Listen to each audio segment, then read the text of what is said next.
75% of the world does not speak English. Of the remaining 25%, only 7% have advanced proficiency. That means 93% of the world can either not communicate with you or cannot communicate with you well.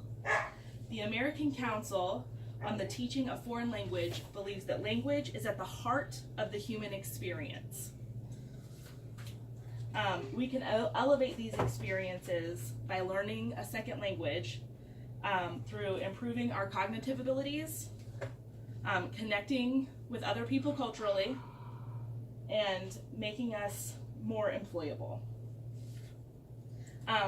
The cognitive benefits are outstanding.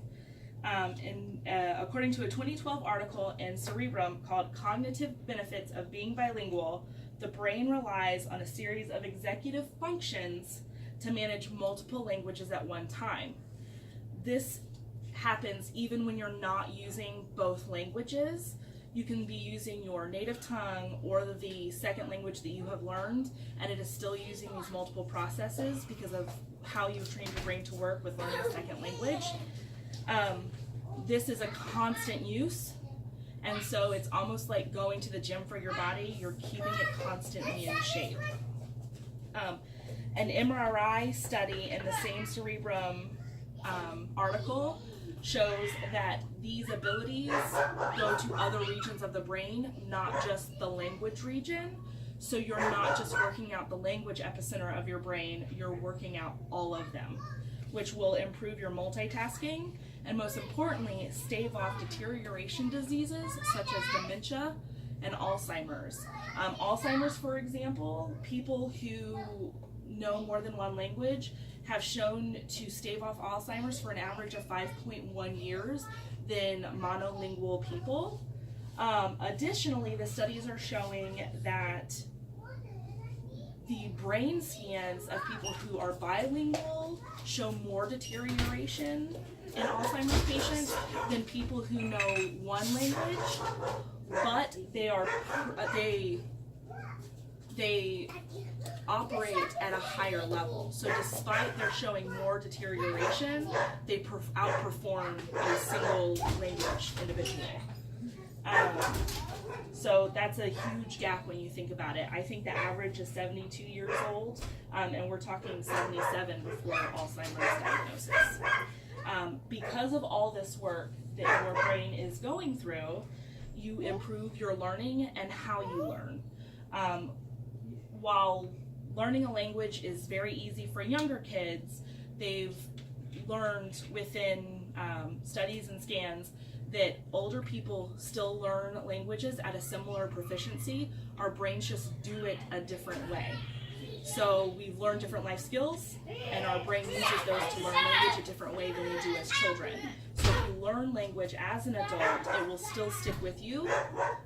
Much like a child, you just have to learn how to map it to your brain, and that increases our understanding. And when we increase our learning and understanding, we're able to connect not just locally, but globally and culturally.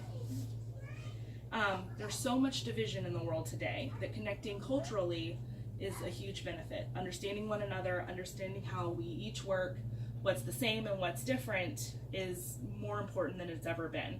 A 2010 article in lexiofiles.com says that language can be viewed as the verbal expression of culture, and culture shapes who we are.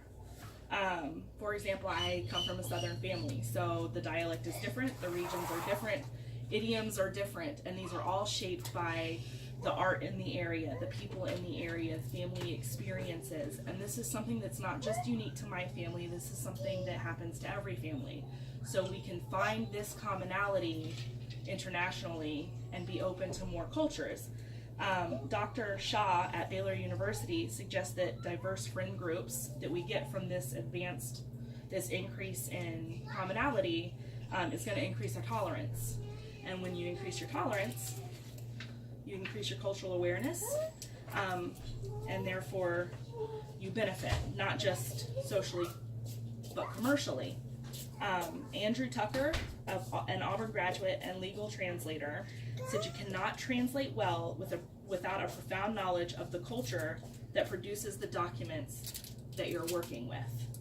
So you learn the language, and to learn the language and the idioms and the slang terms and why people got where they got, you begin to learn more about them, and you can apply that to a job.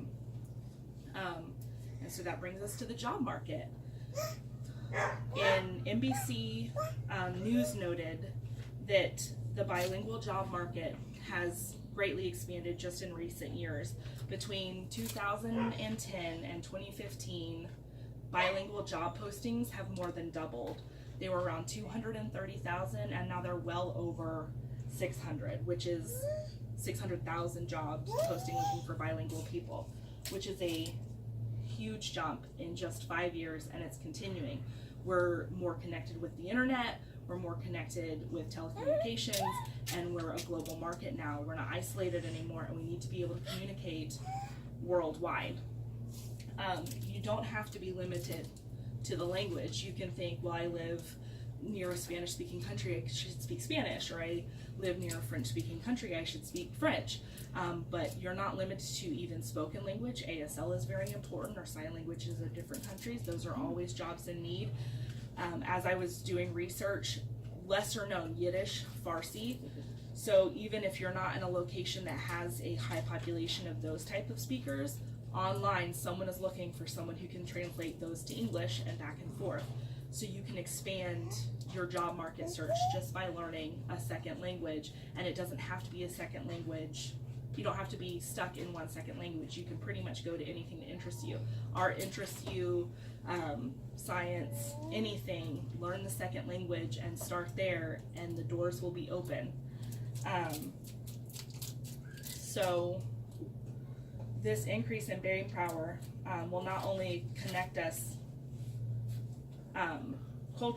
culturally, but it'll help us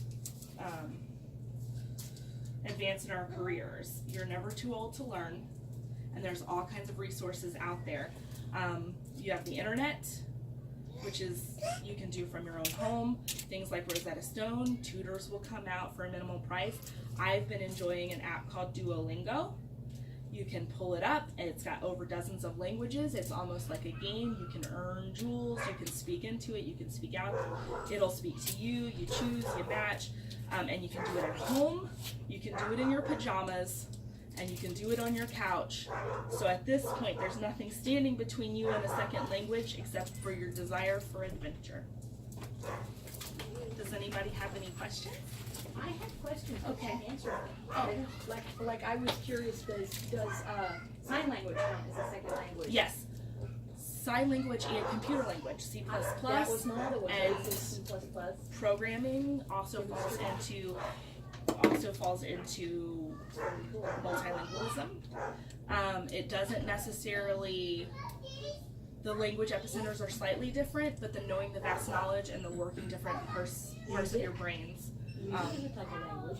helps. Interesting. Very cool. I learned some things. Thank you. Yay!